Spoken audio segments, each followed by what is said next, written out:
altının təmiz olması çox əhəmiyyətlidir. Çünki ütü işləndikcə altı qaralır, ərk tutur və paltarlarda ləkə buraxır. Yanlış dərəcədə ütülənən bəzi parçalar yanaraq ütünün altına yapışır. Bu da haqqında danışdığımız problemə səbəb ola bilər. Nəticədə paltarlar ütülənərkən onları xarab edir. Əsəb, stress və maddi itki ilə qarşılaşırıq. Bəs bunların olmaması üçün nə etməliyik? Əlbəttə ütünün altını təmiz saxlamalıyıq. Bu videoda ütü altı təmizləməyin müxtəlif yollarını təqdim edəcəm. Bundan öncə isə 2 saniyənizi ayırıb videonu bəyənməyinizi və kanala abunə olub bildirişləri aktiv etməyinizi xahiş edirəm. Beləcə paylaşılan bütün faydalı və maraqlı videolardan dərhal xəbərdar olacaqsınız. Unutmadan onu da deyim. Ütü ilə bağlı başınıza gələn yandırıcı əhvalatları rəylərdə bölüşə bilərsiniz.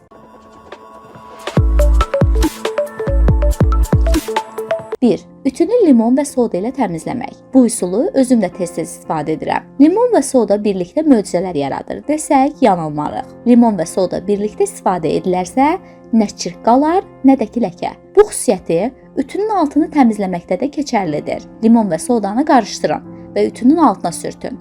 5 dəqiqə gözləyin. Sonra yüngül, nəmli bir bezin köməyi ilə bu qarışığı səthdən təmizləyin. Ütünü bir neçə dəqiqə işlədin. Ütünüz tərtəmizdir. 2.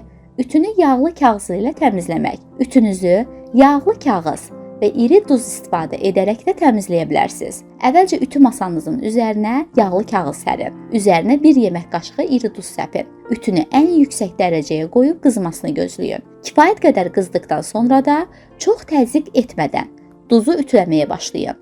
Bu şəkildə ütünüzün altında qalıqlar və çirklər duza yapışmağa başlayır. Sildikdən sonra ütünüz təzə kimi görünəcək. Bəzi hallarda yağlı kağız əvəzinə qəzet və adi kağızda istifadə olunur. Ancaq tövsiyəm yağlı və ya adi ağ kağız istifadə etməyinizdir. 3. Ütünü diş pastası ilə təmizləmək. Diş pastasından yalnız dişləri təmizləmək üçün yox, həm də ütünü təmizləyərkən istifadə edə bilirik.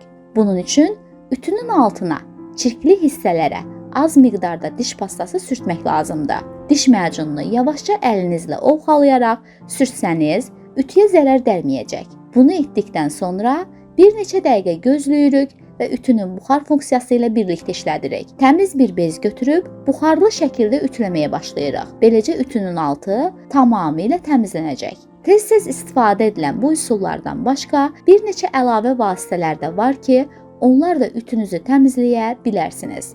Tənzifi suda isladın, sodaya batırın və soyuq ütünü yaxşı təmizləyin. Sonra ütünü nəm qubqa ilə silin. Tənzifi pereksdə isladın və ütünü yaxşı təmizləyin. Sonra təmiz nəm əski ilə silin. Əskini sirkədə isladın və soyuq ütünü yaxşı silin. Axşamdan soyuq ütünü sirkədə isladılmış əskinin üzərinə qoyun, səhər isə cod parça ilə yaxşı təmizləyin. Sirkəni naşatır spirti ilə bərabər hissədə qarışdırın. Qarışıqda tənzifi isladın və ütünü yaxşı təmizləyin. Ütünün buxar verən hissələri kirlənibsə, ilıq suya çox az miqdarda təmizləyici vasitə töküb, qulaq çöpü ilə buxar çıxan dəlikləri təmizləyin. Sonra ütüyə su töküb cərəyana taxın və ən yüksək dərəcəyə qoyun. Ütünü düz saxlayıb, suyun tamamilə buxarlanmasını gözləyin. Su buxarlanıb qurtardıqdan sonra ütünü çəkin. Ütünüzü təmizləyərkən onu cərəyandan çəkin. Ütü istidirsə soyumasını gözləyin. Belə hörmətli izləyicilər, daha bir faydalı videonun sonuna gəldik. Üsullardan istifadə edənlər, nəticəni rəydə bizimlə bölüşməyi unutmayın. Növbəti videonun mövzusu nə olsun? Rəy dəstəklərinizi yaza bilərsiniz.